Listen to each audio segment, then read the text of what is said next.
اپنی زندگیوں کو کس طریقے سے ایک خاص نصب العین پر رکھیں. تو یہ کھانسی اور بخار کا مسئلہ نہیں ہے. یہ ایک آپ جب ناولیں پڑھتے ہیں, آپ جب فرضی فکشنز لکھ رہے ہیں, تو میں تو 250 خطوط سے آپ کے سامنے ایک چیز پیش کر رہا ہوں, تو اس کو پڑھیے اور آپ دیکھیے کہ اس میں مصنف کا لفظ تعلی تو کیا ہر لفظ سند کے ساتھ پیش کیا گیا ہے. اور یہ کام میں نے اس لیے کیا ہے کہ مجھے 30 سال کا تجربہ طبابت کا ہے, اور اس کے علاوہ تحقیق کا ایک ذوق اور ایک شوق ہے. تو یہ اشارات. دوسری بات یہ ہے کہ حضرت تعشق پر میں نے جب بات چیت کی, اس کتاب میں تو مرثیہ ہی نہیں. وہ جو مرثیوں کی گفتگو کر رہے تھے, مرثیہ ہی اس میں نہیں ہے. تو آپ کاش کے دیکھ لیتے کہ اس میں مرثیہ ہی نہیں ہے, تو مرثیوں کی گفتگو کہاں میں کر رہا ہوں. پھر آپ کہتے ہیں کہ اس میں غزلیات سب سے زیادہ ہیں. اس میں غزلیات سب سے زیادہ نہیں, اس میں تو 60 غزلیات ہیں. اس پر میں نے 18 مہینے صرف کیے ہیں, اور آپ نے 18 سیکنڈ بھی اس پر توجہ نہیں کی, اور آ کر یہاں پر 18 منٹ تک آپ گفتگو کرتے ہیں. یہ ہے ہمارا مشرقی انداز. اب آپ کی خدمت میں پیش کرتا ہوں جو بات میں نے ناسخ کے بارے میں کہی. میں مستند طریقے سے کہتا ہوں, 125 صفحے کا آپ مقدمہ پڑھیے. آپ ناسخ کی حضرت دیکھیے, میں پروفیسر رشید حسن خان صاحب کا فین ہوں.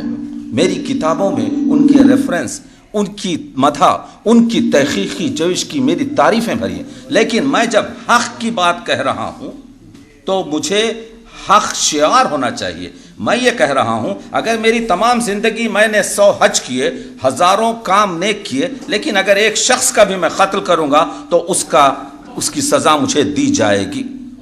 تحقیق کا مسئلہ یہی ہے. میں یہ کہہ رہا ہوں کہ ناسخ کے ساتھ پروفیسر حسن خان رشید کا رویہ ناقدانہ, یہ بحث ہم کر چکے ہیں. لکھتے ہیں ناسخ کی رباعیاں اور مثنویوں میں ان کا رنگ بہت پھیکا ہے. مثنویاں تو سراسر مذہبی معاملات سے تعلق رکھتی ہیں اور شاعری کے لحاظ سے سپاٹ ہیں. ان میں رنگ ناسخ کی جھلک بھی نہیں پائی جاتی. یہ جملہ اختلاف رکھتا ہے. پھر اگر جھلک نہیں پائی جاتی تو کیا الحاقی کلام ہے؟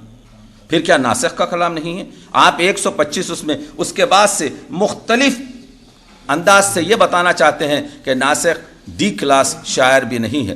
تو میں نے عرض یہ کیا تھا کہ ناقد کو چاہیے کہ اپنی حد کو دیکھے. دیکھیے, پہاڑ سے تخلیق کار ایک پہاڑ ہے. پہاڑ سے سر ٹکرانے سے سر ٹوٹ سکتا ہے, پہاڑ نہیں ٹوٹتا. یہاں پر میں مسلسل یہی بات عرض کرتا ہوں کہ ناقد تخلیق کار کو توڑ نہیں سکتا, اس سے رشتہ جوڑ کر شہرت حاصل کر سکتا, کیونکہ تخلیق کار خود سب سے پہلا تنقید کار ہے اپنے کلام کا. تحقیق تو بعد کی بات آتی ہے. اردو تحقیق تو 150 سال بعد پیدا ہوئی ہے تنقید کی. تنقید تو سب سے پہلے آتی ہے. جب میں خود بحیثیت شاعر ایک شعر لکھتا ہوں تو اول ناقد اور تنقید کار خود میں ہوں اپنی تخلیق پر. تو آپ کو کیا حق پڑتا ہے کہ 404 صفحات ناسخ کے انتخاب آپ کریں؟ انتخاب اگر کلام کا میں کرنا چاہتا ہوں تو میں کروں گا, جیسا غالب نے کیا, انتخاب در انتخاب در انتخاب کروں گا. مجھے اس سے بھی شکوہ ہے. آپ چھوٹے خط کے لوگ بڑے خط کے شاعروں کا انتخاب کیسا کریں گے؟ اگر کریں گے تو اپنے ذوق اور اپنے شوق اور اپنی فکری پسند سے کریں گے, جو اپنی بیاس کے لیے تو ہو سکتا ہے لیکن عوام کے لیے نہیں ہو سکتا. انشاء کا جو انتخاب ہوا ہے 1955 میں, اس کے بعد سے آپ دیکھ لیجئے اردو ادب میں کوئی اور چیز داخل نہیں ہوئی. پھر میں نے جب انشاء پر کتاب لکھی تو میں نے یہ بتایا کہ یہ کلام تو انشاء کے انتخاب میں شامل ہونا چاہیے تھا, لیکن کیونکہ اس میں یہ رنگ تھا, فلاں شخص نے جب اس کو انتخاب شامل کر دیا.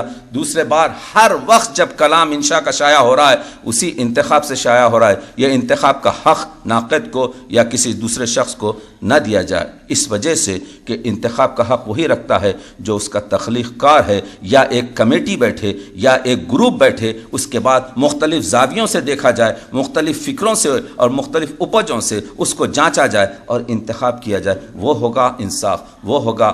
مسئلہ مسئلہ یہاں پر پرسنالٹی کا نہیں ہے، مسئلہ یہاں پر یہ ہے کہ اردو کی جو اس وقت حالت ہے اس کو کس طریقے سے ان عیوب کو، ان مسائل کو، ان بیماریوں کو دور کیا جائے، تاکہ پھر ہم اردو کو، اس میں کوئی پرسنل مسئلہ نہیں ہے۔ تو افسوس یہ ہوتا ہے کہ بزرگوں سے جن سے ہم سیکھنا چاہیے، جب ایسے الفاظ، میں تو سائنس کا طالب علم ہوں، مجھے کیا رشتہ ادب سے، لیکن میرا ذوق اور شوق ہے، اور اللہ کے فضل سے مطالعہ ایسا ہے کہ آپ میرے سامنے بیٹھیے، آپ مجھ سے سوالات کیجئے، میں آپ کو آپ ہی کے تمام مستند مسائل پیش کروں گا، لیکن حق بات کہوں گا۔ حق بات اس وجہ سے کہوں گا کہ نہ مجھے کوئی ایوارڈ حاصل کرنا ہے، نہ مجھے کسی کو خوشحال کرنا ہے، مجھے صرف اپنے ذوق اور شوق کی تکمیل کرنا ہے۔ تو یہ میرا شعار ہے، اور خدا سے میں دعا بھی یہی کرتا ہوں کہ مجھے یہ توفیق عطا کرے کہ میں حق شعار رہوں اور حق کی بات کہوں۔ اب آپ سوال اگر کچھ ہے ان کتابوں کے بارے میں یا کسی چیز کے بارے میں تو آپ مجھ سے کہہ سکتے ہیں۔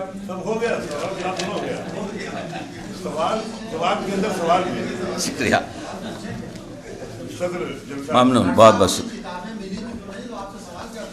بہت سے کتابیں۔ اچھا، یہ بھی میں آپ کی خدمت میں عرض کر دوں کہ جمعے کے روز دہلی میں کچھ 70-80 کتابیں پہنچ رہی ہیں، اور یہ کتاب نیکسٹ ویک یعنی 10 دن کے اندر میرے ویب سائٹ پر آ جائے گی، جس کو آپ پوری کتاب کو، میری تقریباً 30 کتابیں اس وقت ویب سائٹ پر ہے، آپ میری ویب سائٹ لے سکتے ہیں، میرے پاس کارڈ ہے، آپ میری تمام کتابیں اس وقت انٹرنیٹ پر پڑھ سکتے ہیں، لیکن یہ کتاب ابھی انٹرنیٹ پر نہیں آئی ہے، یہ کتاب 10 دن کے بعد آ جائے گی چمرگ آیت انٹرنیٹ پر، آپ اس کا مطالعہ کیجئے اور اس کے بعد خود آپ قضاوت کریں گے کہ آپ کو اس کتاب کی ضرورت تھی یا نہ تھی۔ بہرحال یہ میں نے سوچا کہ ٹی وی اور دوسرے وقت گزارنے سے بہتر یہ ہے کہ حضرت علامہ پر ایک کام ایسا کیا جائے جس سے مختلف، فاری صاحب کی صدارت میں